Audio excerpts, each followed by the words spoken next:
بسم اللہ الرحمن الرحیم۔ قرآن پاک کا 21واں وہ مقام جہاں اللہ جل شانہ نے اس امت کے اہل ایمان کو بالخصوص مخاطب کر کے خصوصی ہدایات ارشاد فرمائی۔ سورۃ النساء آیت نمبر 43۔ اعوذ باللہ من الشیطان الرجیم، بسم اللہ الرحمن الرحیم۔ یا ایہا الذین آمنوا، اے ایمان والو، لا تقربوا الصلاۃ، نماز کے قریب مت جاؤ، وانتم سکارا، جب کہ تم نشے کی حالت میں ہو، یہ واو حالیہ ہے، حتی تعلموا، یہاں تک کہ تم سمجھنے لگو، ما تقولون، کہ تم کیا کہہ رہے ہو، ولا جنوبا، اور نہ جنابت کی حالت میں، الا، مگر، عابری سبیل، تم مسافر ہو یا راستہ عبور کرنے والے ہو، حتی تغتسلوا، یہاں تک کہ تم غسل کرو، وَإِن كُنتم مَرْضَىٰ، اور اگر تم بیمار ہو، او علی سفر، یا کسی سفر پر ہو، او جاء احد منکم من الغائط، یا تم میں سے کوئی قضاء حاجت سے فارغ ہو کر آئے، او لامستم النساء، یا تم نے عورتوں سے جماع کیا ہو، فلم تجدوا ماء، پھر تم پانی نہ پاؤ، فتیمموا، تو تیمم کرو، صعیدا طیبا، پاکیزہ مٹی سے، فامسحوا، پس تم مسح کرو، بوجوہکم، اپنے منہوں کا، وایدیکم، اور اپنے ہاتھوں کا، ان اللہ، بے شک اللہ، کان عفوا، بہت درگزر کرنے والا، غفورا، بہت بخشنے والا ہے۔ اس آیت مبارکہ میں سب سے پہلے اہل ایمان کو نشے کی حالت میں نماز کے قریب جانے سے منع کیا گیا۔ یہ تب کی بات ہے جب کہ ابھی تک شراب کی حرمت نازل نہیں ہوئی تھی۔ دراصل یوں ہوا کہ ایک موقع پر دعوت تھی، دعوت کے اندر چونکہ ابھی شراب جائز تھی، حلال تھی پینی، تو اس کے اندر شراب کا بھی اہتمام تھا۔ دعوت کھانے کے بعد مغرب کے نماز کا وقت تھا، نماز جب کروائی گئی تو امام صاحب نے اس میں قل یا ایہا الکافرون سورت کو پڑھا۔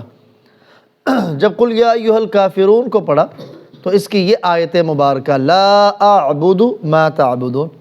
میں ان کی عبادت نہیں کرتا جن کی تم عبادت کرتے ہو، اس کو اس طرح پڑھنے کی بجائے یوں پڑھا، اعبد ما تعبدون، جن کی تم عبادت کرتے ہو ان کی میں عبادت کرتا ہوں۔ تو یہ تو مطلب بالکل الٹ تھا۔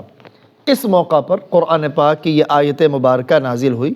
کہ جب تم نشے کی حالت میں ہو تو پھر نماز کے قریب مت جاؤ، وَأَنْتُمْ سُكَارَىٰ، نشے کی حالت، حَتَّىٰ تَعْلَمُوا، یہاں تک کہ تم سمجھنے لگو، مَا تَقُولُونَ، کہ تم کیا کہہ رہے ہو، کیونکہ نشے کی حالت میں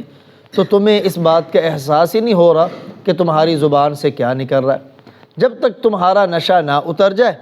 اور تم اپنی زبان سے نکلنے والے الفاظ کو سمجھنے نہ لگو، اس وقت تک نماز کے قریب نہ جاؤ۔ نمبر 2، ولا جنوباً، اور نہ جنابت کی حالت میں، یعنی غسل کے واجب ہونے کی حالت میں بھی نماز کے قریب نہ جاؤ، کیونکہ اس صورت میں انسان کی مشابہت شیطان سے زیادہ ہوتی ہے، تو فرمایا یہ حالت بھی تمہارے نماز کے قریب جانے والی نہیں ہے، الا عابری سبیل، مگر یہ کہ تم مسافر ہو، یا تم مسجد کو کراس کرنے والے ہو، عبور کرنے والے ہو، حتی تغتسلوا، یہاں تک کہ تم غسل کرو، یعنی غسل کرنے سے پہلے تم نماز کے قریب مت جانا جنابت کی حالت میں۔ ہاں اگر تم مسافر ہو تو آگے اس کی تفصیل آ رہی ہے۔ وَإِن كُنتم مَرْضَىٰ، اور اگر تم بیمار ہو، مرضى یہ مریض کی جمع ہے، او علی سفر، یا تم کسی سفر پر ہو، او جاء احد منکم من الغائط، یا تم میں سے کوئی ایک قضاء حاجت سے فارغ ہو کے آیا۔ غائط اصل میں نشیبی زمین کو کہتے ہیں، پست زمین کو، چونکہ اپنی قضاء حاجت کے لیے اسی جگہ کا رخ کیا جاتا تھا، اس لیے یہ کنایہ بن گیا، جاء احد منکم من الغائط، قضاء حاجت سے فارغ ہونے کا۔ او لامستم النساء، یا تم نے عورتوں کو چھوا یعنی ان سے وظیفہ زوجیت ادا کیا ہو۔ تو 4 صورتیں بیان فرمائیں،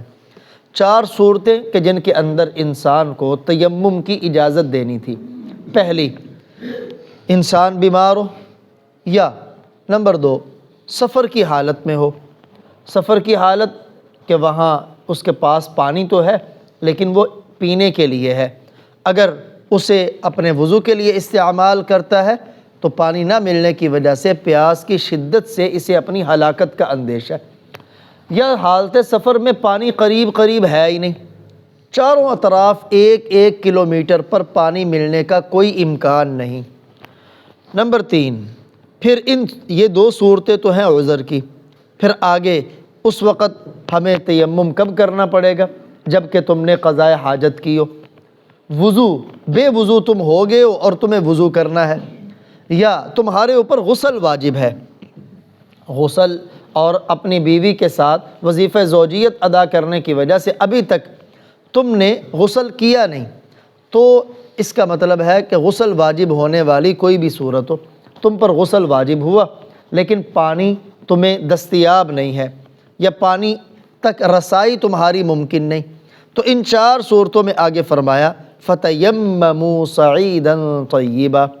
تو پاکیزہ مٹی سے تم تیمم کرو، پاکیزہ مٹی سے تیمم کرو۔ اب بیمار کی حالت جو ہے، ایک تو ہے بیمار کہ اسے پتہ ہے اگر میں پانی استعمال کروں گا تو میرے لیے بیماری کے بڑھ جانے کا اندیشہ ہے، یا کسی عضو کے ضائع ہو جانے کا اندیشہ ہے، یا پانی انتہائی ٹھنڈا ہے استعمال کرو تو جان جانے کا اندیشہ ہے، یا بیمار ایسا ہے جو ہل ہی نہیں سکتا،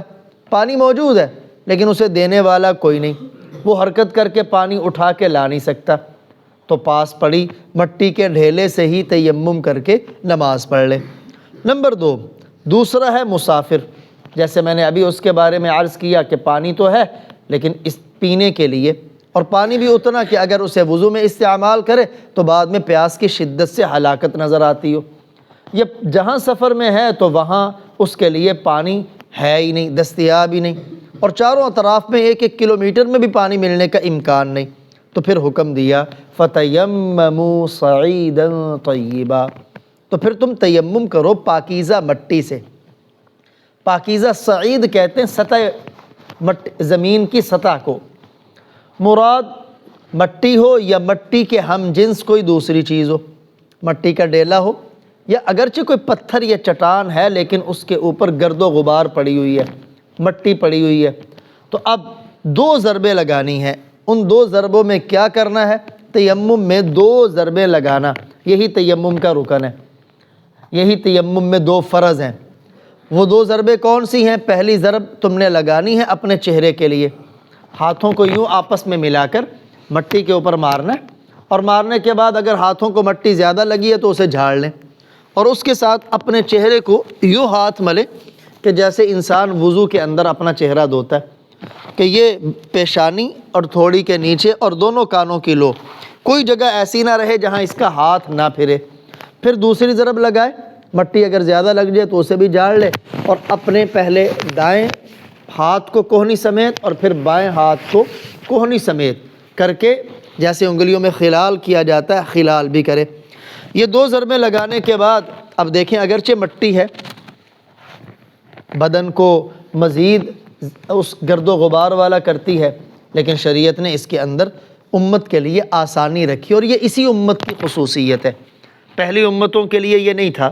اسی امت کو یہ انعام ملا کہ پانی نہ ملنے کی صورت میں یا ہونے کے باوجود استعمال کی قدرت نہ ہونے کی صورت میں، یا استعمال کی قدرت بھی ہو لیکن بیماری کے بڑھ جانے کے اندیشے کی صورت میں تم پانی کی جگہ مٹی کے ذریعے تیمم کر لو۔ ان اللہ، بے شک اللہ، کان عفواً، بہت درگزر کرنے والے ہیں، غفورا، انتہائی بہت زیادہ بخشنے والے ہیں۔ یا ایہا الذین آمنوا، اے ایمان والو، لا تقربوا الصلاۃ، نماز کے قریب مت جاؤ، وانتم سکارا، جب کہ تم نشے کی حالت میں ہو، حتی تعلموا، یہاں تک کہ تم سمجھنے لگو، ما تقولون، کہ تم کیا کہہ رہے ہو، ولا جنوبا، اور نہ ہی جنابت کی حالت میں، الا عابری سبیل،